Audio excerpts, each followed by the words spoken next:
Hey guys, the Gambit raid starts in 2 days, and I know people are still panicking over how to organize for it. So what I did is I worked with a friend. We made a Google spreadsheet that's going to be very easy to use, and it's going to help make sure you have the right 24 people assigned to the right lanes. There's already some obstacles for this raid that are going to be in our way.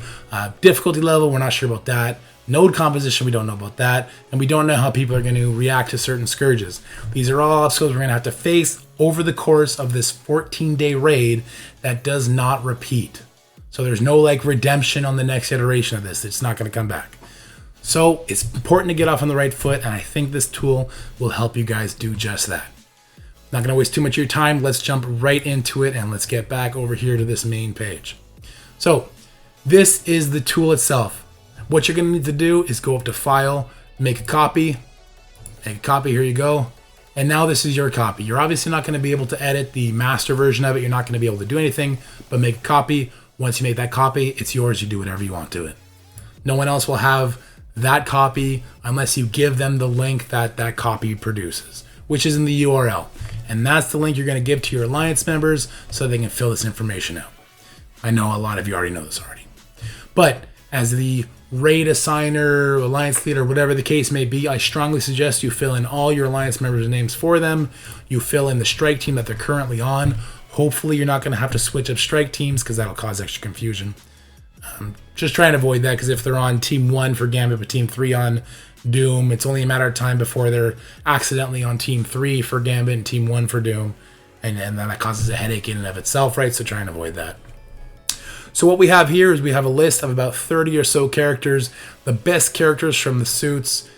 We weeded out some of the bad characters. I'm super happy you have a 7 Red Star Strife, but he's going to be terrible in this raid. We did not include him on this list because that's going to inflate the number and give you bad information. So certain characters were taken off, like you're not going to see Deadpool or Domino here either in the Ds. So how do you fill this out? This is done alphabetically because MSF players are lazy, and I wanted to make it as simple as possible for you guys. So we'll go in game, and you can tell your players to do this. The 2 double arrows, hit alphabetically, and it should take you no more than 2 minutes to enter this information.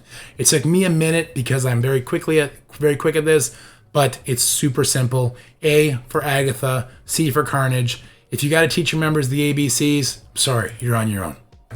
So once that information is filled out, you're basically done. The spreadsheet is so intuitive. It's so clever. It even does things like partners Loki and Thor together.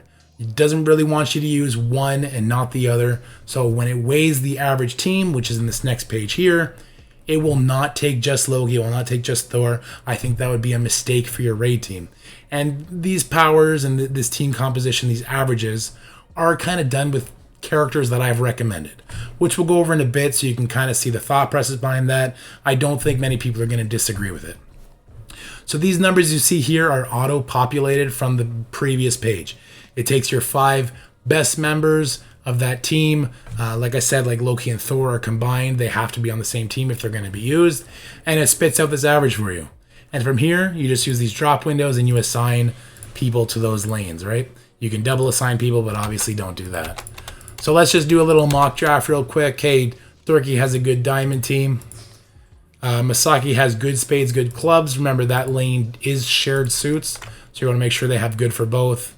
And let's put Legend and Iron Man. We'll put them both on Heart, even if it doesn't make sense just to move on. And this next page is going to be the final product that you're actually going to share with your Alliance members. This Ace of Raids map, courtesy of MSFGG. It's all color coordinated. You can see the suits that are there so people know what they're walking into. They know their lane. And down here, they'll see where they're assigned. They'll see the color. And it should be difficult for them to mess it up at that point. Though for some alliances, I know it's going to happen. Try not to be frustrated with people too much during this window, guys, because this is new territory for everybody. And people are going to make mistakes. But having this tool and having them this information, I think, will limit those mistakes as much as possible. So just a little note on the characters that were chosen that are actually made it into this spreadsheet. We did do tier list. I did do this working with people from Twitch chat as well as people that I trust who play the game pretty religiously. So we did take out characters like you will not see Domino, Deadpool, Strife. You will not see Fantastic Four, Psylocke. We did not include Thanos, Cull, or Daredevil, Some people might disagree with that. Thanos will give energy to nobody but Deathpool. He only gives energy to Cosmic. He's super squishy. I have a 7 red Cull and a 7 red Thanos, and I'm not going to be using them at all in this raid. I think these 5 up here will be more than enough, and if I needed to, I would actually use one of these 3. Actually, Phantom X did not make the cut. He made it the B tier just because of his tag and because they'll be useful as a team later on, but in this raid, he's going to be a dud, so I did not include him. But yeah, these are the tier list characters that made it, that made the cut there.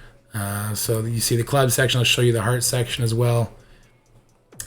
These are just the characters that I think hold the most value, not only for this 14-day non-permanent event, non-recurring event, I should say, but also in other areas of the game. So you have giant plug-and-play character like Spider-Woman, Agatha for Arena, Emma because of her kit, Sharon's an amazing raid character in all the raids. And that's why these characters made the list and others didn't. Special note I wanted to give out, guys, is Gambit and Sunfire are actually in 3 of the 4 sections. They did say Sunfire was going to be available at the launch of this raid in the blog, so take that information for what you will. Dazzler made it into 2 sections, I believe, yeah.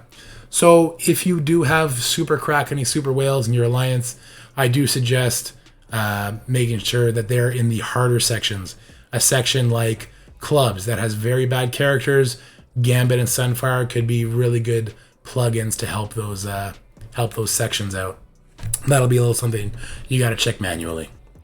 But yeah, that's all I got for you. Hey, I'm going to get this out as soon as possible, so if it seemed a little rushed, it's because it was. I hope it helps you. I hope everyone gets off on the right foot for these Gambit raids. If you like this video, please like, share, and subscribe. Stay happy, healthy, have fun, and I'll see you guys in the next one.